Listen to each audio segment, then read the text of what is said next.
Good morning po sa inyo mga kapatids. So eto ho si Ate Shawi. Naglalabas ho ng sama ng loob sa mga Duterte. At bumanat din kay VP Sara. Sabi tuloy ng mga DDS, kain suka. Kain suka daw etong si Sharon Cuneta, si Kiko Pangilinan. Kasi if you can remember, sabi ni Kiko Pangilinan dati ay huhukayin niya ang labi ng tatay ni PBBM at itatapon niya sa dagat. Kaya nga maraming nasaktan dun eh. Di ba? Which I perfectly understand him kasi aktivista yan. Komunista yan. Ang utak niyan, produkto ng UP yan. At naging city councilor namin yan, engot yan. Wala kaming naramdamang nagawa niya na matino. Mabuti ngayon, dito sa pagiging senador niya, di ba, naninindigan ngayon ng pabor dito sa ating interes ng bayan natin. Regardless na na makalaban niya etong si Marcolita. At saka hindi siya takot na hindi niya makuha na endorsement ng INC. 'Di ba? 'Yun ang kaya 'yun ang nakita ko na nagbigay ng tapang kay Kiko Pangilinan. Nanalo siya without the endorsement. 'Di ba? Yung automatic na 2 million votes. Ngayon, ang sabi rito ni Sharon, "Sir, I only have one vice president." Sige kuya, 'di ba? My date tonight. Mali your choice, no? Sorry, okay. Let's move on. Sabi niya, basta Mr. President, you have my support. Yun eh. Ito, si Sharon, yung kasal niya nila ni Gabi, ang ninong nila sa kasal, si dating Pangulong Marcos Sr. Tapos, eto ngayon, naglabas siya ng sama ng loob. Si Shawi. Sabi niya rito tuwang-tuwa kami nung inendorso siya. Kasi ganito yung kwento dyan. Sabi rito sabi ni Sharon, ibinahagi ng singer na si Sharon Cuneta ang kanyang sama ng loob sa mga Duterte na nag-ugat sa umano'y ginagawang pambabatikos ng mga DDS sa kanyang pamilya.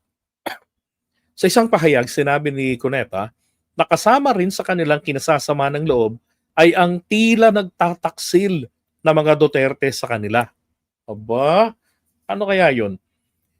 Kasi daw, noong tumakbo yung kapatid niya na si Chet Cuneta sa pagka-mayor ng Pasay, siyempre pa naman di pa niya matanggap, ayaw na sa kanilang mga taga-Pasay City. Sabi, ayon kasi kay Cuneta, mismong ang mga Duterte ang naghimok, nako po, binudol, isinubok. Taktika yan eh. Patatakbuhin, isasalang doon to test the water. Kung itong taong pinatakbo namin malakas sa masa, at kapag ka malakas, kapit kami rito. Pagka hindi na malakas, anong nangyari? Sinuportahan yung kalaban. Tingnan nyo Ayon kay Sharon, mismo ang mga Duterte ang naghimok sa kanyang kapatid na tumakbo pagka-alkalde ng Pasay. Ngunit nagulat na lamang umano sila noong suportahan ni VP Sara ang kalaban ng kapatid. Nako, na si Emil Calixto Rubiano. Diba? Kinimkim niya yung sama ng loob o kinimkim niya yung takot na baka putaktihin sila ng mga DDS, ng mga green zombies. Diba? Sabi niya rito, ilang taon ko din silang halos hinayaang masaktan habang pinagtatanggol ko ng pilit si tatay sa kanila, Tatay Digong. Pero sobra na kayo. Yun din yung naramdaman ko noong 2023. Tatanong ng mga kaibigang vlogger, Sir JDB, pare, anong masasabi mo rito? Kalaunan sabi nila, pagdating sa usapin ng kasagsagan ng mga gentleman's agreement ni Digong noon, ang hirap na nilang ipagtanggol, Sabi ko, kaya nga eh. Tapos nagulat sila, tinalikuran ko si Digong with public announcement ng April 30, 2023. Dahil, di ba, iba na eh. So sabi niya rito, going back, sabi niya, pero sobra na kayo. Ayokong makasama ang mga tulad ninyong walang awa o puso. Buti na realize mo. Taktika yan eh. Papatakbuhin to test the water. Malakas ba to? Hindi na malakas. Ayaw na sa kanila ng mga taga Pasay City. Ayaw na sa mga kuneta. Oh. Kinampihan yung Calixto.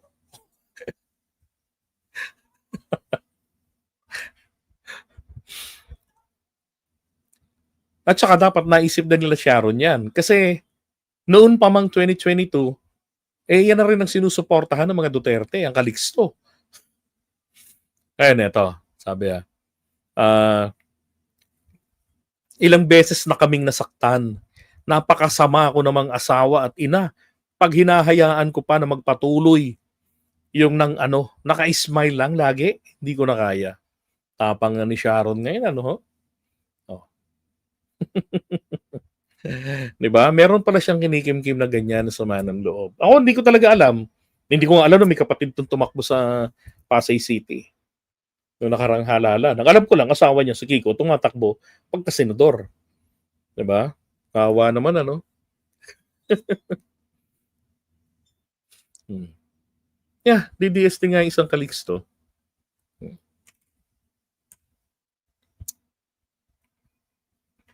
Ito, hindi ko napanood ng event na to pero may napansin ako rito. Na magbeso-beso sila, bakit para namang diring-diri si Kiko, Pangilinan? Hoy Kiko, ba't ka namang ganyan? Para ka namang nandidiri. Di ba? Nakabeso-beso ni Shawi si BBM, si PBBM. Oh. Lokong Kiko ito,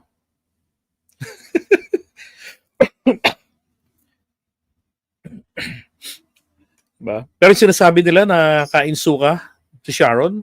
Hindi. Never ever tinalikuran ni Sharon Cuneta ng suporta si PBBM. Even 2022. Nakasuporta siya. Hindi nga lang niya maikampanya. Kasi ang katandem ni Kiko, ni Okix, ay si Lenny. Diba? Si Manay Lenny. Ang katandem nito. Hindi nawala ang kanyang, sabihin na lang natin, respeto. Diba? Ipit siya.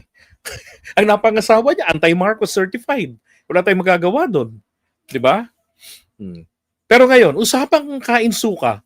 Sino po ba kaya talaga ang kainsuka? Tignan nyo ha.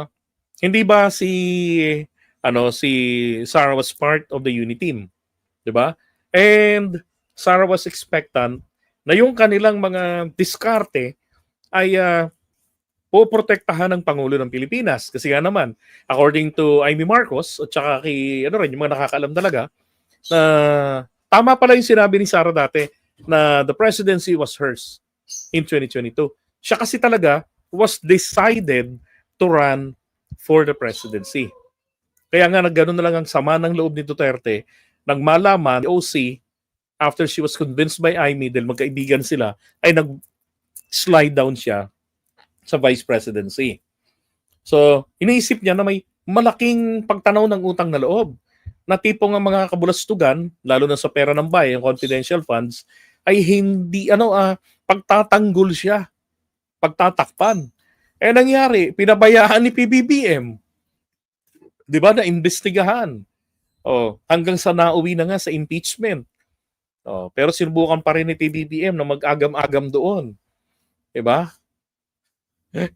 And then, public pressure ng pinagkakautangan rin ni PBBM ng loob noong 2022 ang Iglesia ni Cristo. Diba? Pero, natuloy yung impeachment hanggang nadali lang ng Korte Suprema. Wala nagawa ang Pangulo doon to save her. Diba?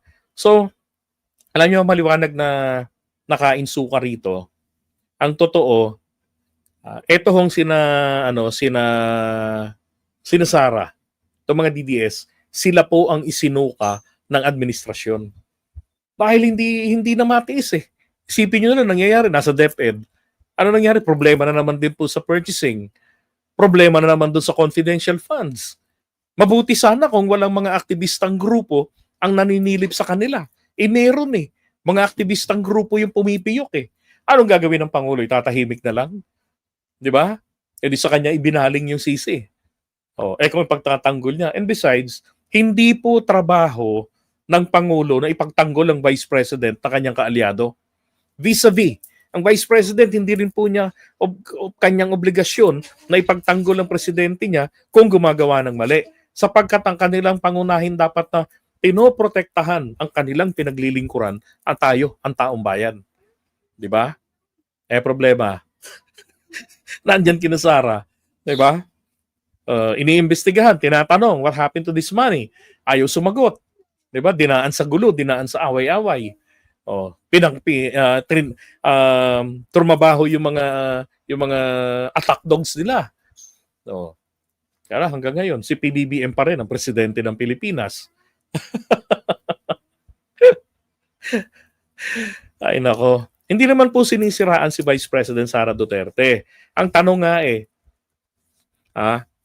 anong nangyari sa pera sa confidential funds? Hindi pwedeng 2022 pa yon, 2026 na ngayon. Hindi ho pwedeng ganun. Ang mga Marcos nga pinanagot sa loob ng halos 40 anyos. Tapos si Sara, 4 na taon lang. O 3 taon lang. Kalimutan na natin. Hindi pwedeng ganun. 'Di ba? Pera ng bayan po ang pinag-uusapan.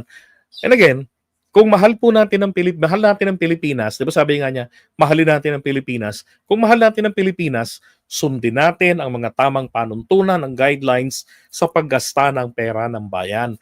Hindi niya sinunod Hindi sinunod ni Sara 'yon. 'Di ba? Nalala niyo 'yon, yung issue doon sa binayad niya sa confidential funds na ilang milyon yun, 10 million ata yun na binayad niya gamot. Imagine sinong informante. Put yourselves in the informant's shoes. Sige, mga informante kayo, babayaran ko kayo ng gamot. Party-party kayo, halagang 10 million yung gamot. Biogesic sa'yo, eto aspirin sa'yo, eto pang high blood. Putik, espiya ka, naniniktik ka sa kalaban, 'di ba? Tapos bibigyan ka ng gamot. Wow, buhay kapalit doon. 'Di ba? Kaya hindi tinanggap kasi wala sa guidelines 'yun na paggagastusan. Tapos yung libreng sakay. Kaya 73 million pesos out of 125 nga lang naman ang ipinasusoli kung inayos niya 'yon, yung sweldo niyang 300,000, binawasan na lang niya ng 73 million. 'Di ba? Ibinayad niya na lang. Ito na nga, para matapos na. Walang problema. Tapos tigil na sa kabalbalan. Kaso, extension ng kalokohan hanggang sa DepEd tapos sasabihin niyo ngayon, kainsuka si Sharon, never tinalikuran ni Sharon si BBM. Matagal na nilang kaalyado yan sa politika. At itong si Kiko Pangilinan, hindi naman to kainsuka. Interviewin mo ito. Kakalabanin pa rin yan si PBBM. Sasabihin pa rin yan, Marcos Sr. is not a hero. Hindi magbabago dyan si Kiko Pangilinan. Pero ano nga sabi ng Pangulo natin ni PBBM? Hindi natin dapat hayaan ang politika na mag-define ng yung political differences natin, political beliefs natin, na mag-define ng ating samahan. 'Di ba? Lalo na nakatapos na ng halalan. Stop na yung mga political colors. Doon na tayo sa trabaho para sa taong bayan. Ganun ang paninindigan ng Pangulo. Ang problema tingnan nyo, kaya ng Pangulo makipag-handshake, makipag-harap. 'Di ba? Sa alam niya na nagsasabi, Marcos is not a hero, tatay mo, huhukayin ko yung labi, tapong ko yan. Hukayin ko yan. Tapos ginaya nga pala ni Sara yon. Siya pala yung nagsabi na, sorry, I stand corrected, kung nag-correct. Sabi naman ni Sara, hukayin ko yan, labi ng tatay ninyo, tapong ko yan sa West Philippines Di ba? Okay? Sa akin okay lang po yan, kahit na masakit yung sinabi nitong anak ni Kiko dati. Ni Kiko Juniora. Accept defeat daw, na hindi daw tayo. That was May 10, 2022. Kasi May 9, nung natalo yung tatay niya. Nung national election ito. Sabi ng iba na we have to accept defeat daw, na hindi daw tayo marunong matalo. I think that the truth is, it's not about just this election anymore because I think that the data shows clearly this election was bought a long, long time ago. And that hindi siya naniniwala sa panalo ni na PBBM at ni Sara. Para sa kanya, paniniwala niya, yung classic na paniniwala ng mga Pilipino, walang natatalo. Lahat panalo. Kanya-kanya na rin ng justification para utuin ang mga sarili. Pag talo, talo. that's something that we will not take sitting down, no? I am Ito yung masakit na parte. not going to have my president be named Ferdinand Marcos again, ever.